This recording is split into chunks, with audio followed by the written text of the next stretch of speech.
Are you listening? Damn. On this episode of the Endurance Hour podcast, episode 338, will doing flip turns in the pool benefit your open water swimming race times? Common beginner triathlete mistakes, how trail running translates into road speed, and stretch cords versus bands. The Endurance Hour podcast starts right now. We begin with Sean. He says here, I only swim to prepare for triathlon open water swimming. I kind of think of this as an interesting topic because he says, should I learn how to do flip turns? Is it worth learning and doing when swimming, when I'm preparing for something that does not include flip turns in open water? This is a great idea because I'm wondering myself, when I do my workouts, what's the point of doing flip turns? Because it may just increase your speed when it's not realistic in open water. A flip turn may or may not increase your speed depending on how good or how experienced you are at doing flip turns. For youth swimming, as a youth swimmer and the youth swimmers that I coach, working on the speed of flip turns and their streamlines and their kick off the wall is one of the first things I work on with the younger kids. And it's something that I'm constantly working on at every single practice because that is for them free speed. If they can nail their turns and more importantly, their streamlines and kicks, they usually dolphin kick off the wall, then that is only in the long run going to make them faster. Once they get good at it, and to practice, you got to practice something if you want to become better at it. So it's definitely an important component as an age group swimmer. Now, my first thought to Sean is, why not learn a flip turn? It's something new. It's something different. It's a challenge. And it's just another tool you have when you swim, especially if you end up swimming with other people in your lane or you join a master swim group, because a master swim group is going to be composed of a variety of experience levels. And most swimmers who swim for an extended period of time, they just want to learn a flip turn because, again, in the long run, the more you practice flip turns, the faster you will be. Now, having said that, when someone does like a baseline swim test, for example, a 1,000 for time to get their baseline, and then they want to repeat the test, they should repeat the test. If they didn't use flip turns the first time, they shouldn't do flip turns the second time because that'll impact how you do a turn or how you push off the wall. How hard you push off the wall will impact the number of strokes per 25 as well as your speed. One thing I'm thinking about initially is it works on your breath control because you have to time the flip turn and take a deep breath, and then you're pushing off and you're exerting energy, which is taking away some of your breath, it feels like, and then you're getting a couple strokes in before you do your first breath. So there's a component of having good breath control underwater. Yeah, definitely. I didn't think about that component. Now, one thing I think is almost better with flip turns as you're talking is if you're in open water, you don't get a chance to do a break. Whereas if you stop on the wall, sit up, hold the wall, and then push off, you're taking a deeper breath and almost, and then pushing off again for your next 25 or next 50. But with flip turns, you don't get that break, and you don't get that break in open water in a race. So maybe flip turns are a smarter strategy in your workouts because if you're going and you need that break, you can't get a break in open water during a race. That's a very good point. And when you were talking about that, I thought of, maybe not necessarily doing the actual somersault, because that could be time consuming for someone to learn and feel comfortable doing a somersault near the wall and trying to get their feet on the wall and pushing off the wall.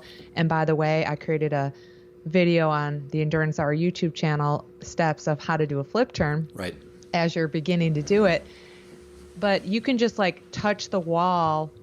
Speaking of breath control, touch the wall, but don't take a breath. So as you're approaching the wall, keep your head down and don't take a breath, and then, flip your legs to the wall and then push off. Yeah. And then try to go underwater as far as you can before you take your breath. That's a good way to manage the breath control. And I think it was a great point that you made. You don't rest in open water, whereas when you touch the wall, you probably don't recognize, some people might not know how much they're resting. They may be, taking a longer break than they think they are. Sure. 4 seconds versus 1 second or 2 seconds. That can be a big deal. You stop, look up, look at the clock, drop down, take a deep breath, and push off again. You feel like, okay, I've caught my breath. Or you can never catch your breath really in a race unless you were to maybe go on your back and kick a little bit to catch up on your breath. Right. So again, in the long run, it's a new skill. I think everyone should take advantage of trying to learn new skills, especially now if it's someone's, kind of in their out of season when they're a little bit more random, a little bit more flexible with their training. Now's the time to learn a new skill in the water. So I understand learning the skill, and Sean's question, is it worth doing that in order to be good at open water swimming? No, I mean, again, thinking about that exact question, is it going to help us open water swimming? I mean, based on what we said about the breath and the stopping and the resting, I think learning not to stop and rest is going to rest just by a turn. I mean, of course, you want to rest between your intervals. Maybe you're doing a set of 10 100s with 20 seconds rest. But if you're resting while you're turning and you're not supposed to rest, maybe get in the habit of not being mindful of not resting, but that doesn't necessarily mean he has to do a flip turn. Yeah. So I guess my answer to that question would be you don't have to do a flip turn, or better yet, you doing a flip turn, chances are it's not going to impact your open water swim. Okay. This is a good follow-up because this kind of ties in with the flip turn. Let's say you're doing your flip turn and you push off and you're gliding. You're gliding and under the water without stroking. So does having a good kick off the wall in the pool have a positive or negative effect on your swim? Or no impact at all? Meaning, does it kicking off the wall make it just look better, faster on paper when you look at your times overall? Hey, if I did a flip turn, my times are 4 or 5 seconds faster in my 100 versus taking that break because I got some of that free speed or free time underwater between 25s. Yeah, if you're a good kicker. Good kicker, or just push off the wall pretty strongly. Yeah, if you push off the wall, if you have a good like it's like a squat. It's like you're squatting and you're pushing off the wall. The more powerful you are off the wall and the stronger kick you have underwater, that's definitely going to make you faster. As the example I used with the age group swimmers, for them it's free speed. For me, I never kick off the wall. When I race the kids, like when we do relays, and I'm always stressing to them underwater streamline. But when it comes to me, my legs don't give me anything in swimming. I'm an upper body swimmer. So when I push off the wall, I want to get to the surface as quickly as possible to start using my arms because that's going to make me faster than me, having been a swimmer for 40 plus years. I just don't have that underwater kick. And so again, it's all relative to how strong your push off is and how strong your kick is will definitely impact you, hopefully in the positive direction, the stronger you are. Now, if you have a kick, a lot of triathletes that I do swim analysis for have a very weak, imbalanced kick. And so, that's why I say it just depends on the person and their kick. When I'm doing I did something a couple days ago when I swam, and I saw someone next to me, and they had just started their swim, but I was already a little bit into it, and they were going fast. And so I was kind of like just trying to be challenged and also a little ego there, like, no, I'm already swimming. I don't care how fast and fresh you are. I'm going to beat you off this. So off the wall, I kicked and I held underwater longer on that, like pretend like you're a little missile underwater. When I did my flip turn and kicked off the wall, I went longer underwater and then rose late while he started stroking. So I got some more distance off my kick, and I've got a strong push off the wall. But I don't know if it's 10 yards or whatever it may be underwater of the banners that go across the pool, so you can kind of time how many more strokes before you do your flip turn. What what are those marked at? The flags? Huh? The flags overhead. How far away are those? Probably about 8 to 10 yards. I don't know when I learned this, but I learned I have about 2 strokes before I flip. If I see those flags, 2 strokes, and then I can just flip, and I know I should be close enough to the wall, something along those lines. Or at the end of the black line that forms a T, once I see that, I have half a body length before I can flip, and I know my distance will be appropriate for the push off. But I will come above water after those flags. Whereas if I don't do a flip turn and push off the wall and take a little break, I'll come up before those flags. So underwater kick and pushing off, I get more distance and faster time. So like he was saying here, does it make it just look better on paper when your times are over? Yeah, it must, because I'm able to go faster in my swims by having a good kick off the wall. Yeah, and I agree. And it goes back to, if you're going to do turns and strong push-offs in like a test swim, make sure you focus on those same strong push-offs and turns if you repeat the same test swim or the same workout, because it'll make a difference. But in real life or in real competition, I think it could be a little bit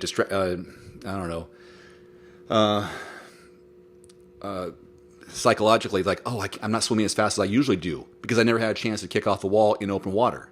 You know, I'm thinking, oh, I can do a 140 split, but in the race I end up being a 150 or 154. It's like, what happened?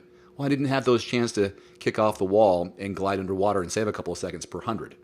Right, So, exactly. I don't know.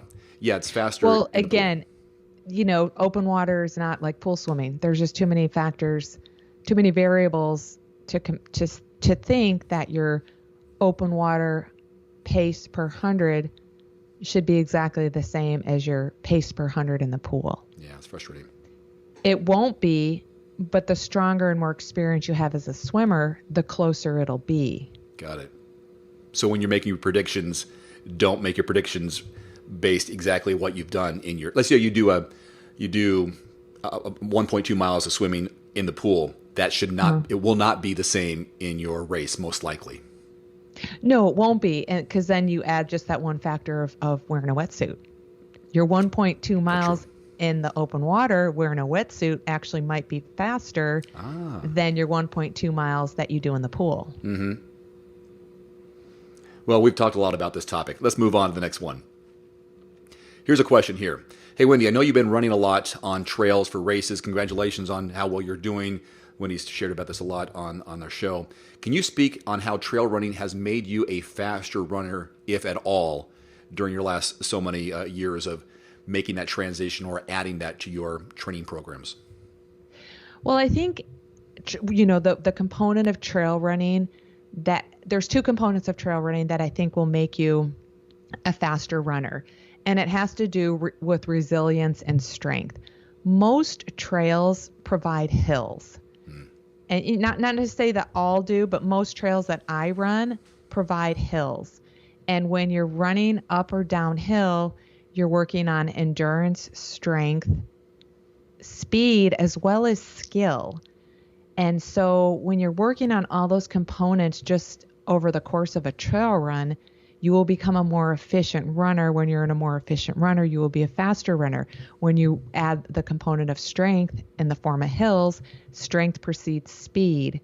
So you will, you want to make sure you're doing this strength work, this hill work, to translate that into speed, but you also have to do the speed work as well. You can't just assume just because you're doing all hills that you're actually going to be fast. Because if you only do trail running, your pace actually is going to slow down due to the nature of the hills and the grades and just the terrain, the rocks, the roots, and everything that's in your way. And so it's not simply, run trails and obviously get faster, but the components that trail running provides will make you faster, as well as I'm just able to run more on the softer surface of trail running. And so being able to run more has made me a more efficient runner, and I'm less likely to get injured because I'm not pounding the pavement. And so, I'm someone who's a master's athlete with just about 30 years experience running. That's a lot on my body right now. And so I really appreciate, the thought of like going on a 10-mile run on a pavement, or really any miles on the pavement, makes me just like cringe. I don't want to do it, but I'll take a 10-20 mile run on a trail any day because of the impact is less on my body, even though the terrain is more difficult because of the hills. It's just there's it's just so much better for your body to run on softer surfaces. And again, I just want to stress strength precedes speed. And that's why I attribute all the trail running and all the hills I've done helps me when I'm ready to kind of hit the speed work in the form of strides or fartleks or track workouts. My body is more resilient and better able to handle the speed work volume or speed work more intensity. My body's better able to handle that intensity. And so I'm faster. What are the trade-offs of how much it beats you up versus the recovery you get from not pounding the pavement? And I say this because of Xterras. I've done a couple of Xterras, and they're about Olympic distance, but you are just tired as can be after you've done that trail running and that mountain biking. Even though it's not hard pavement running, you're having these bursts of speed, the acceleration, deceleration. Your body is adjusting to the variety of terrain. And so your legs are just, your whole body feels like it's gone over twice the distance, but it hasn't. Right. So I don't know the answer to the question. I think about that all the time. I still think running on softer surface, even if you just run on softer surface and it's uphill the whole way, it's like straight up for miles and straight down for miles. I still think that's better if you have the correct technique, especially running downhill, than it is if you did that same comparison of incline and decline on pavement. So we want to make sure we're comparing, the terrain on pavement comparing to the terrain on trail. Okay.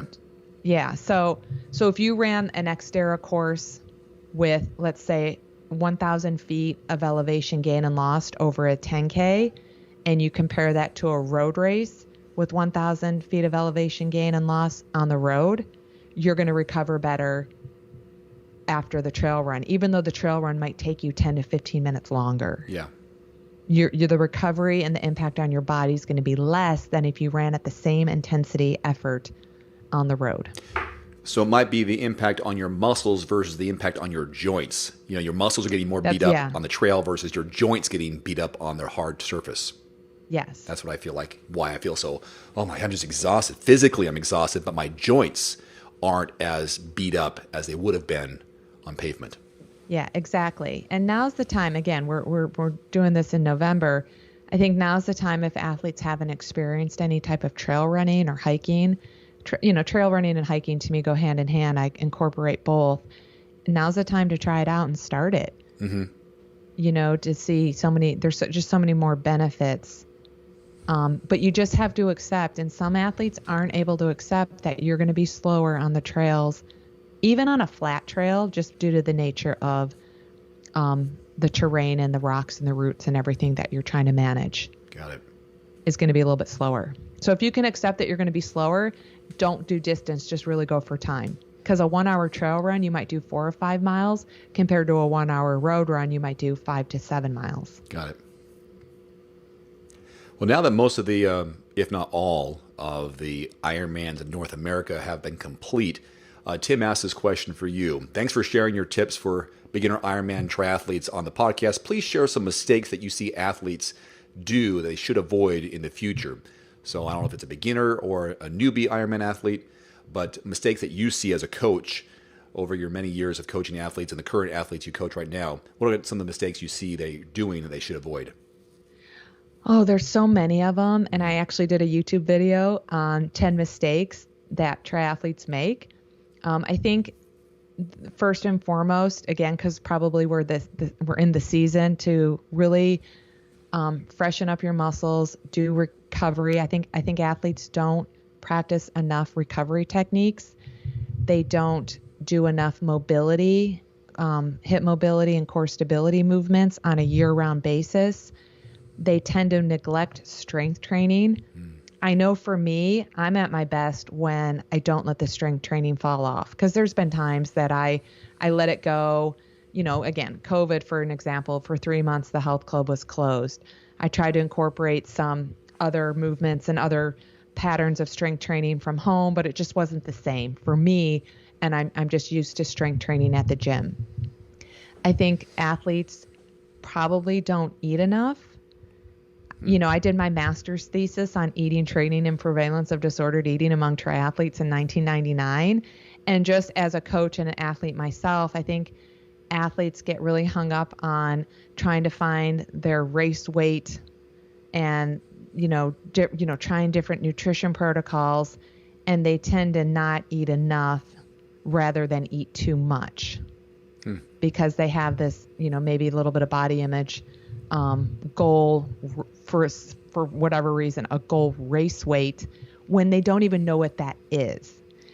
For me, I've been racing so long, I have an idea of what my ideal race weight range is when I feel best at a certain weight, but I also know I've raced too light and I've lost like muscle and strength, and I've had poor performances because I was a little bit too light.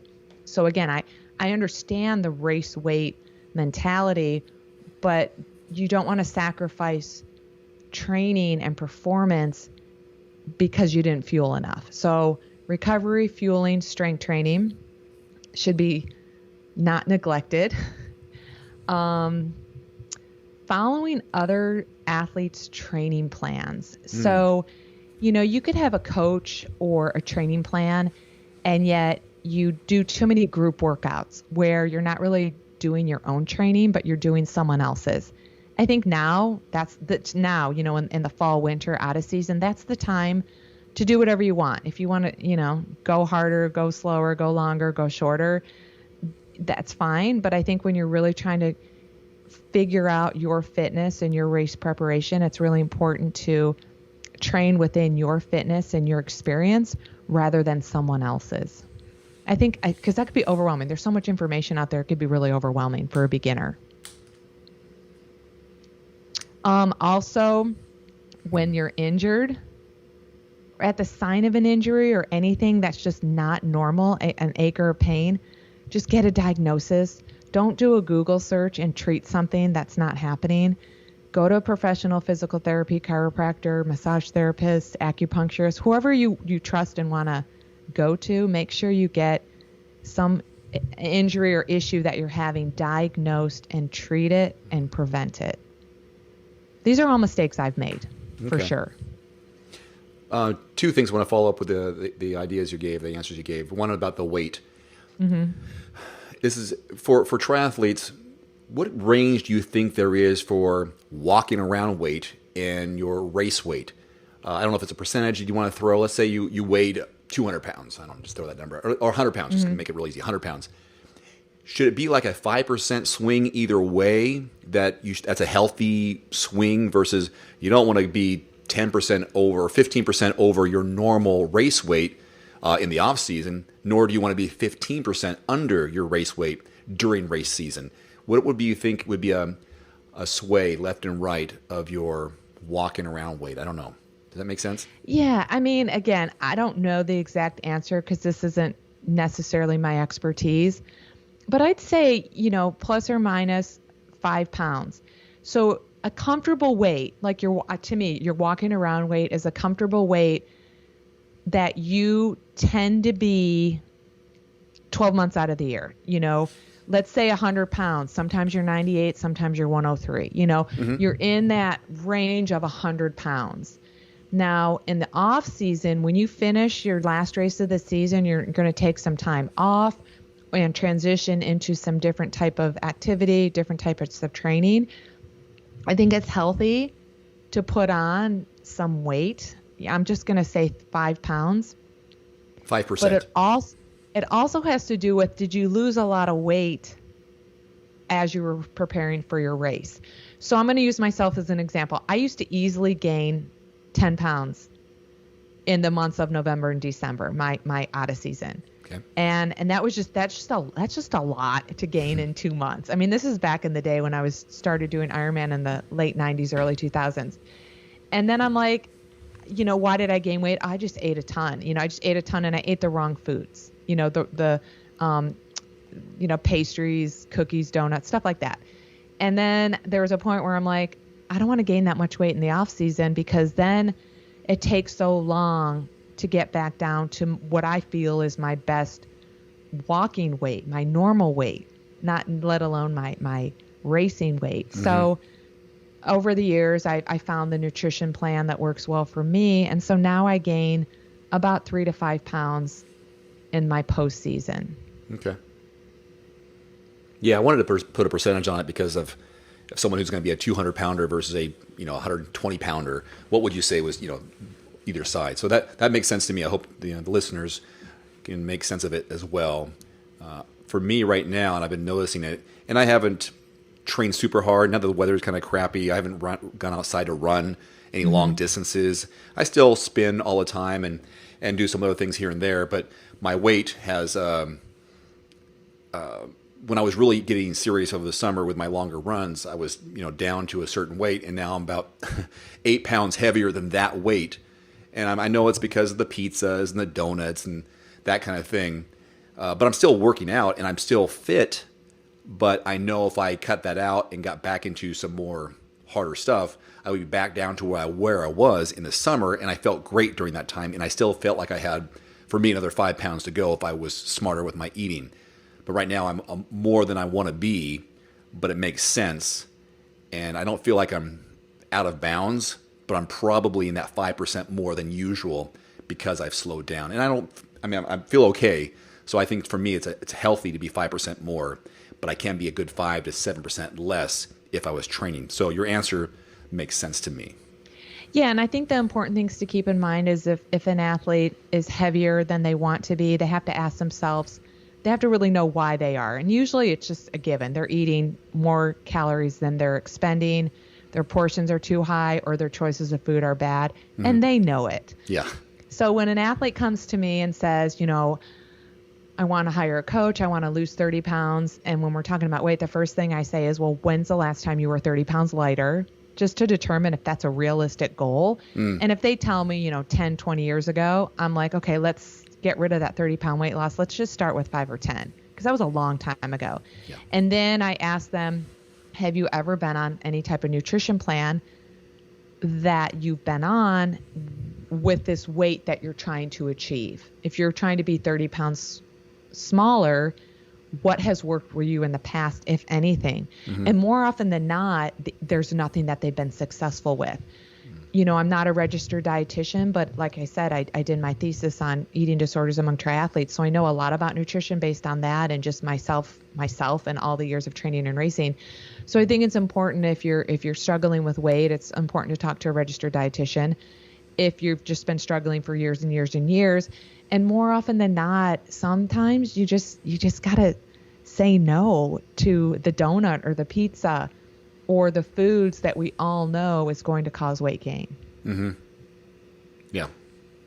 My follow-up to your second topic about not following someone else's plan. I totally understand. I understand these things. But for the listeners out there, I see 2 points to that. One is that if you're just looking to be fit, follow someone else's plan. If you're just going through the motions, but you just want to do something, but you're not real specific, go ahead, follow it. But if you want to train with purpose, that will isolate maybe your limiters or your weaknesses, then you need to be specific. I know we have specific plans on Training Peaks that will focus on, okay, running's my weak point. Let me get real specific and purposeful with that. Or cycling, or we have those 16-week cycling plans. Let's get real focus on that. I'm going to follow this plan. But if it's the off season, or you got some buddies, you want to do some training rides just for the experience, the joy of training, the joy of triathlon, do that. But I see the 2 different mindsets or directions with training plans. Yeah, absolutely. I think as long as you know your intention of what you're doing and your why, it goes back to your why and your intention. Now, when I started training in the early 90s, I would try to train like a swimmer because that's what I knew. I would try to train like a runner because that's what I was trying to become, is a better runner. And then I would try to train like a cyclist because I trained with all my cycling friends.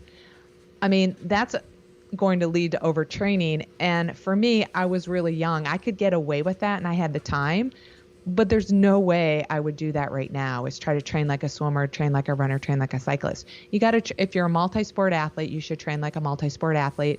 If your intention is to work on a weaker sport within the multi-sport, choose that weaker sport and get that stronger.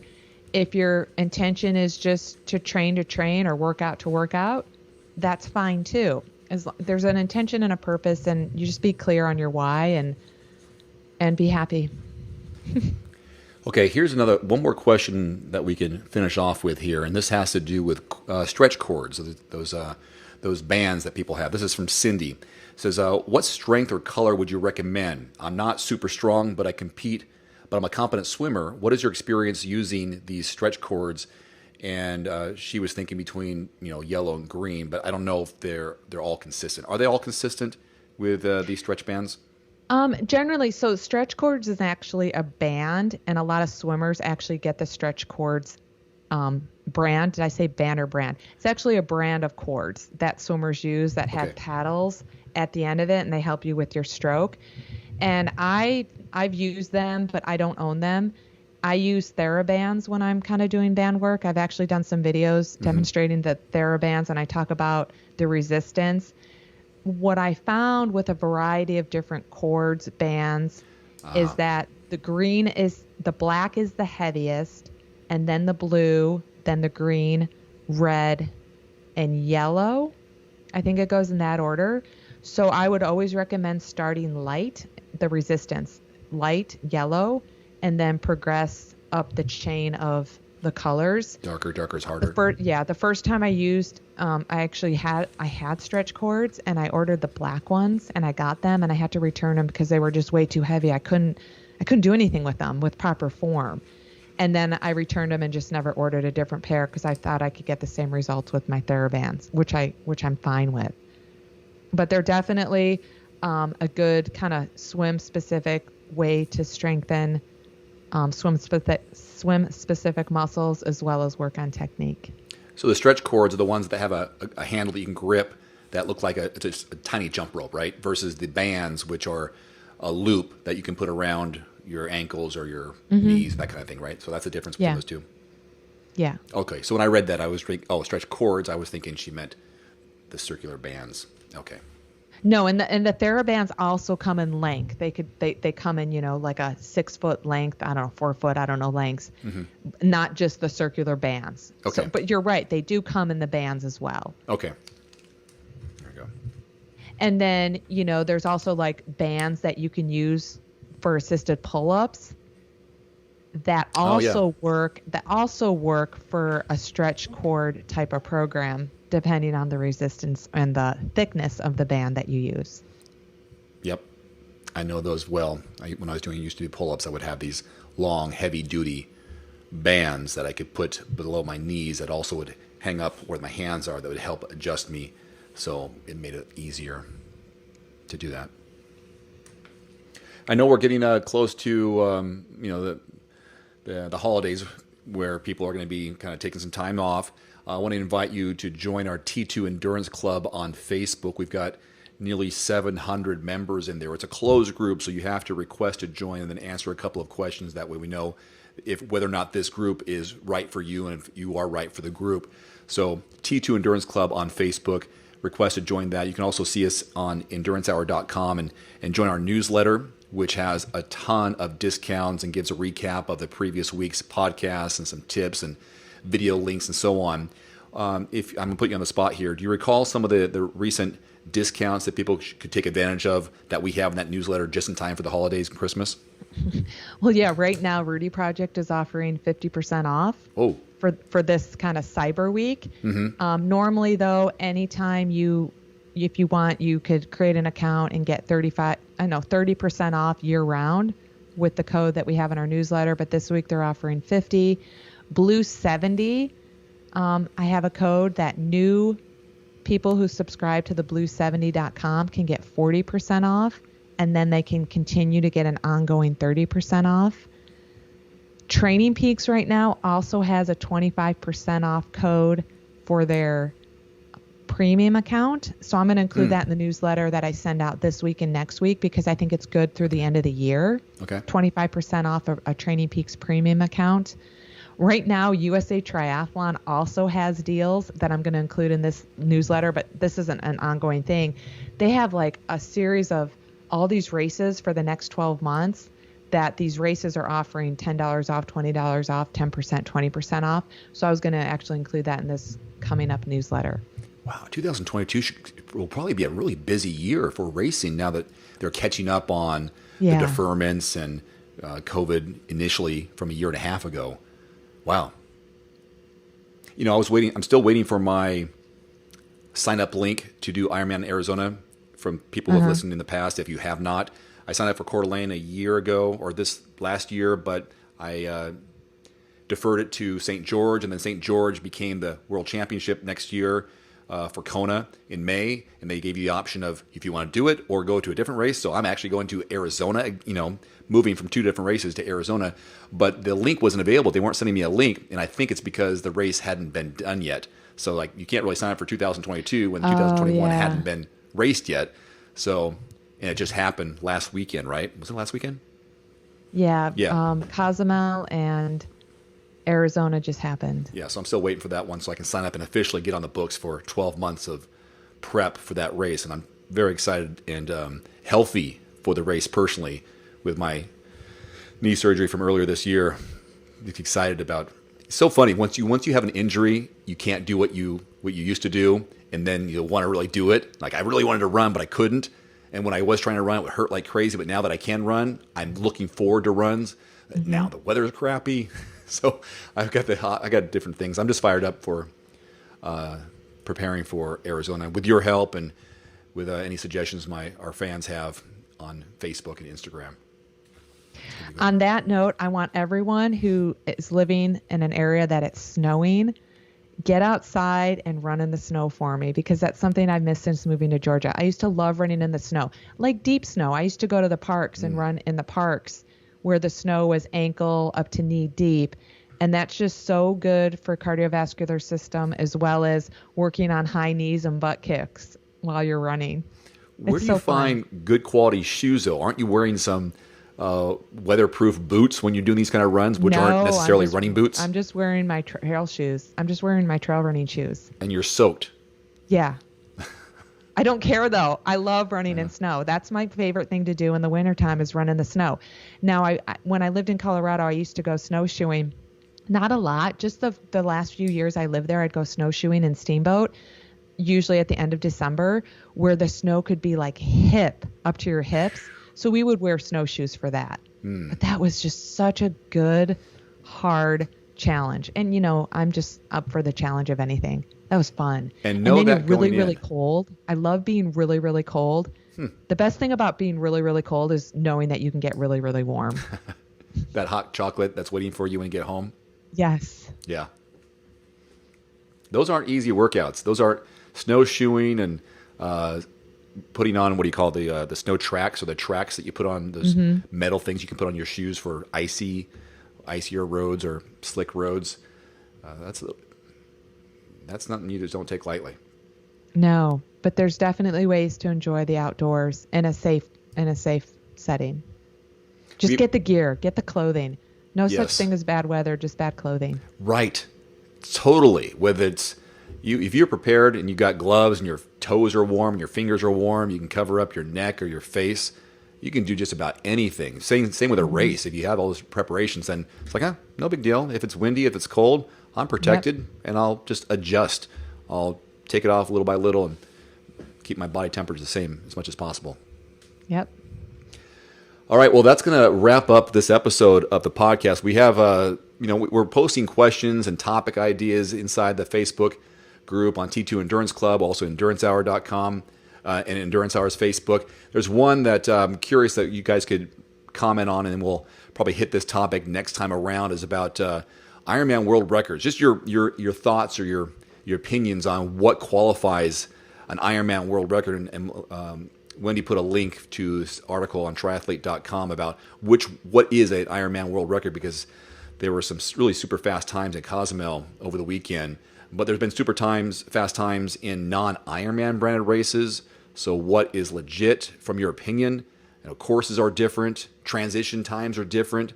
So what is legitimate? And I guess as an age group where you go, I can't really compare my Olympic PR time at this race versus my Olympic PR race at a different race, because different venues, different distances.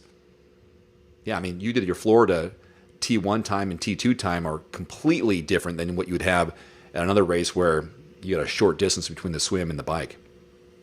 Exactly. And, I want to use Cozumel had a extremely fast downhill tail current this past year that, athletes I coached easily were 30 minutes faster than they typically are. In their swim.